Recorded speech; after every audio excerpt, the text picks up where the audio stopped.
Assalamu alaikum wa rahmatullahi ta'ala wa barakatuhu. Soo dhowaada dhammaantiin asxaabta ku xiran Kaabe Technology and Language. Ku soo dhowaada mar kale iyo casharadeenii taxanaha ahaa ee ku saabsanaa luqadda Englishka. Dhammaantiin asxaabta saa isugu dhantihiin waxaan rabnaa ama maanta xilligay idiin tahayba inaan ka hadalno tenniskii sideedaad oo aynu soo qaadanay past perfect tennis. 7 tennis oo hore ayaan soo dhamaynay oo mid walba aan si fiican oo qurux badan aan u soo sharaxnay. kan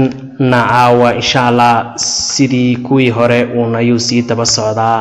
waxaa la yiraahdaa tenniskan aan aawa ka hadli doono past perfect tennis ayaa la yiraahdaa. marka muxuu yahay past perfect tennis? What is the past perfect tennis? muxuu yahay? And past perfect tennis express waxa lagu qeexaa an action ficil in the past, waqti hore oo past ah oo before ka horeeyay waxa loo yaqaano another action ficil kale oo isaguna ah in the past. waxa weeye waa fal dhacay, fal kale ka hor dhacay ayaa lagu qeexayaa simple past perfect tennis. waxa lagu qeexayaa oo aynu oran karaa waxa loo isticmaalaa tenniskan fal dhacay ka hor fal kale oo dhacay isaguna oo past ka hor ayaa loo isticmaalaa. kuwii hore wuu ka yar duwan yahay dabcan saaxiibayaal, markaa inaa fahmi doontaan oo example-ka si fiican ugu fahmi doontaan ayaan rajaynayaa. sidoo kale waxaan idhi qeexid kale inuu soo qaadanay ama tacriif kale oo aynu nini user waxa loo isticmaalaa tenniskan to show inuu ku tusiyo one action hal ficil oo took place isagu dhacay before ka hor buu dhacay another action ficil kale oo isaguna past time isaguna waqti tagay ah. we user waxaynu isticmaalaa past perfect waxaynu isticmaalaa for the event dhacdo ayaanu isticmaalaa completed dhamaystirantay earlier macnaha waqti ka hor simple past. tenniski aynu ka soo hadalnay simple past ayaan ka soo hadalnay ka hor ayay dhamaystirantay for the later event macnaha way ka dambeysay oo way ka dib dhacday simple past oo way ka dambaysaa. means taa macnaheedu waxa weeye laba tennis macnaha waxa weeyaan laba dhacdo ayaa mar wada dhacay laakiin mid baa hor dhacaysa oo horeysay oo marka ka kalena uu ka daba dhacaya. marka tenniska qaabka noocaas ayaa la yiraahdaa past perfect tennis la yiraahdaa. there waxa jira one auxiliary ayaa jira verb oo dadkaas oo user loo isticmaalo with this tenniskan loo isticmaalo and it is waxa weeyana had weeye auxiliary-gaasi oo dhammaan auxiliary-yada aan tennisyada aan ka soo hadlaynay waxay wada qaadanayeen auxiliary ayay qaadanayeen. qaar am iyo is iyo are bay qaadanayeen, qaar do iyo das bay qaadanayeen, qaar badde sibay ugu shaqeynayeen. haddii aad nagu cusub tahay oo aanad casharada hore aanad dhegaysan kuwa hore soo dhegayso si aad kana markaa u fahanto oo aad wax badan aad markaa maxay tahay ay kaagaga kordhaan. waa haddii aad nagu cusub tahay. okay qaacidada tenniskan aan ku qaabayn doono kuwan adiga ku celceshanaya waan iska dhaafi. qaacidada aan raaci doono waxa weeye subjectiga oo loo geynayo auxiliary-ga oo loo geynayo verbka. laakiinse verbku muxuu noqonayaa past participle ayuu noqonayaa oo loo geynayo objectiga loo geynayo. intaas ayaan ku sharixi doonaa maxay tahay qaacidada aan raaci doonaa waa qaacidada. okay aan ku xusuusiyo waxaan idhi tenniskan waxaa lagu qeexayaa express an action in the past ficil maxay tahay past oo before ka horeeyay macnaha another action ficil kale ka hor dhacay. another action in the past ficil hore ka hor dhacay ayaa loo yaqaana. sidoo kale qaacidada aan tooska aad ugu fahmayso waxa weeye tenniskan waxa weeye waa event waa dhacdo completed earlier macnaha mar dhaweed way dhamaystirantay in the maxay tahay simple past for the later event waa dhacdo ka dambeysay simple past oo dhamaystirantay. iyaduna auxiliary-yada waxaan ku yiri waxa weeyaan had ayaa lagu shaqeynaya auxiliary-yada lagu shaqeynaya formuladina wataa oo tan ayaa markaa maxay tahay qaybtan ayaa lagu shaqeynaya formulada noocana ayaa lagu shaqeynaya ee la socod wanaagsan. example-ka affirmative form hadalka caadiga ama maxay tahay weedha aan su'aashana lahayn aan diidmada lahayn waxa la yiraahdaa affirmative form qaacidada yeelanaysa waa subjectiga oo loo geynayo auxiliary-ga oo hada oo loo geynayo verb-ka oo past participle oo loo geynayo object-ga. Example, he isagu had explained wuu sharaxay the lesson casharka ayuu sharaxay before ka hor I come to school intaanan iman iskoolka ayuu casharka sharaxay. marka waa adiga ka hor intaanad iskoolkii iman ayaa uu casharkii macallinkii uu sharaxay. They iyagu had returned waxay ku soo laabteen to school iskoolka before ka hor and they cooked the dinner markii ay cuneen maxay tahay cashada ay cuneen ka hor ayay iskuulka ay ku soo laabteen. Okay, and she iyadu had abused way caayaysay the neighbor deriska ayay caayaysay oo deriskii bay caayaday before macnaha mar hore ayay caayaday before ka hor we inagu advised her intaynaan inagu iyada aynaan la talinin deriska ayay caayi jirtay laakiinse kabacdi markaan inagu la talino nini maxay tahay caayada tani ma fiicna deriska ha caayin ayay markaa maxay tahay ay iska daysay. markaa she iyadu had abused neighbor before we advised her intaynaan ka hor iyada la talinin. The teacher macallinku had entered waa uu galay before ka hor and they iyagu had finished their exercise and iyagoo dhameeyey exercisekoodii ayuu galay macallinku. The teacher macallinku had entered wuxuu u galay before ka hor ayuu u galay they iyagu finished their exercise ka hor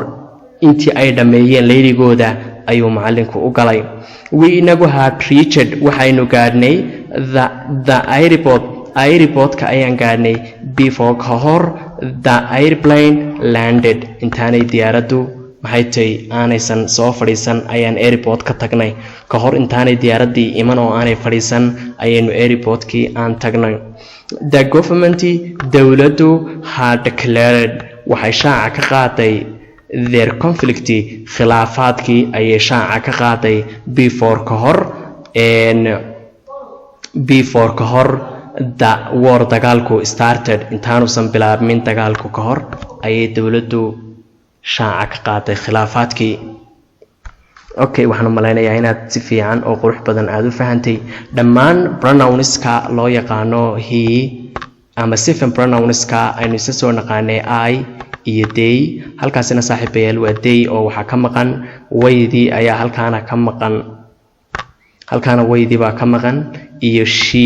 iyo we iyo waxa loo yaqaano sidoo kale dhammaan seven auxiliary seven pronouns-kii dhammaantood waxay wada qaadanayaan had ayay ku shaqaynayaan oo ay caadi si toosa ay u wada qaadanayaan dhammaan auxiliary-yadii 7 ahaa waxay qaadanayaan had ayay ku shaqaynayaan auxiliary-gaas ayay ku shaqaynayaan. Okay, ila sii soco si aan u samayno interrogative form-ka iyo negative form-ka. Alright, kanina waxa weeye waa interrogative form qaab su'aaleed. Interrogative form qaab su'aaleedka waxaan soo horeysiinaynaa had waxaan u geynaynaa subjectiga waxaan u geynaynaa verb-kii oo past participle ah markaasaan waxaan u geynaynaa objectiga aan u geynaynaa. Had he explained the lesson isagu miyuu sharaxay casharkii before ka hor ay anigu come to school intaanan iskoolka iman. Had they returned iyagu miyay ku soo laabteen ama ku soo noqdeen to iskoolka before ka hor she iyadu cooked the lunch intaanaysan qadada karin iskoolka miyay ku soo laabatay. Had she abused iyadu miyay caayaysay the neighbor deriska miyay caayaysay before ka hor miyay caayi jirtay deriska before ka hor we inagu advised her intaynaan iyada la talinin. Had the teacher macallinku entered miyuu galay before ka hor they iyagu finished their exercise intii ay dhameeyeen iyagu leeligooda miyuu galay macallinku. We inagu had reached miyaynu gaadhnay the airport-ka miyaan gaadhnay before ka hor the airplane landed intaanay diyaaraddu soo deginin ama soo fadhiisan inagu airport-ka miyaynu gaadhnay. had the government dowladdu declared miyay shaaca ka qaaday their conflict khilaafaadkoodii before ka hor the war dagaalku started intaanuusan dagaalku bilaabmin horta dowladdu khilaafaadkeedii iyadu miyay shaacisay kaasina waxa weeye waa interrogative formkii ama marka su'aasha la sameynayo oo haadan ayaa la soo hormarinaya oo laga soo hormarinaya pronounski oo heedii ama aydii halkan ay gelayaan iyagu dhamaantood oo kuwa halka kaaga muuqda sheedii waa halka kaaga muuqata soo kale iyada soo laba goor noqotay dhamaantood waxa ka soo wada hormartay auxiliary aynu markaa u isticmaalayna tenniskan ee uu tenniskan ku shaqeynayay ee haadka ahaa ayaa markaa maxay ee ka soo wada hormaraya xagana laga wada hormarinaya marka sidaas aad ugu sameyn doontaa marka lagu yiraahdo ku samay waxa loo yaqaano interrogative formka ama question formka hadba saad u taqaano samay marka lagu leeyahay oo lagu jiro past perfect tense marka lagu jiro qaabka noocaas ayaad sameynaysaa ama tenniska sideedaad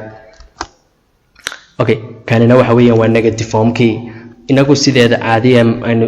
casharadii horeba ku soo baranay waxaanu sameynaa interrogative form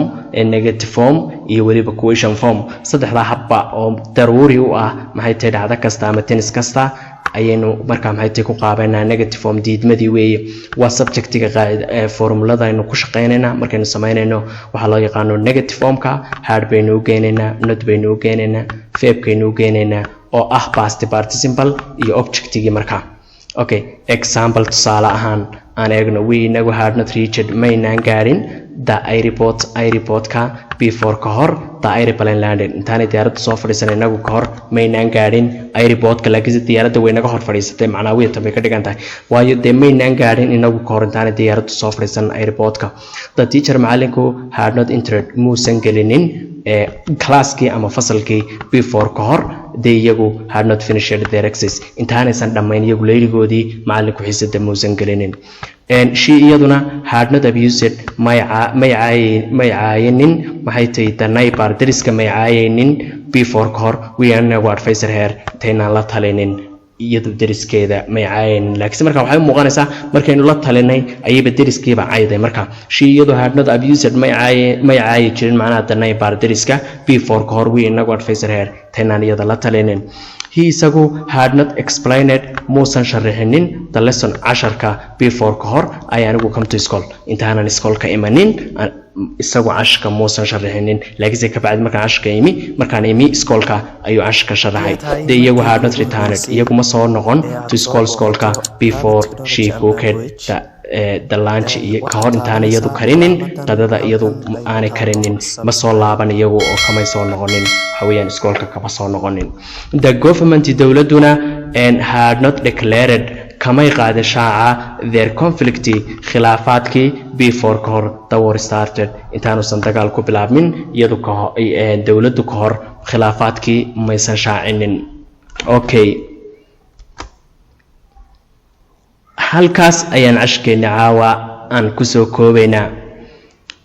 wixii su'aalo aad qabto waxaad igula soo wadaagtaa saaxiib commentiga igula soo wadaag si toos ah ayaan markaa maxay tahay kugu soo sharxi doonaa wixii kugu adkaada aad iyo aad ayaad ugu mahadsan tahay saaxiib daawashadaada mar kasta iyo meel kasta joogto waanu kaaga mahad celinaynaa sida quruxda badan ee aad noogu soo biirtay haddii aad fiidiyoga ka heshay waxaan kaa rajaynayaa ama kaa codsanayaa inaad like ku samayso sidoo kalena aad saaxiibada aad sii gaarsiiso oo usii share garayso markaa channelkeena Kaabe Technology and Language sidoo kale ha moogaanin saaxiib inaad ku samayso channelkeena Kaabe Technology and Language aad ku samayso subscribe aad ku samayso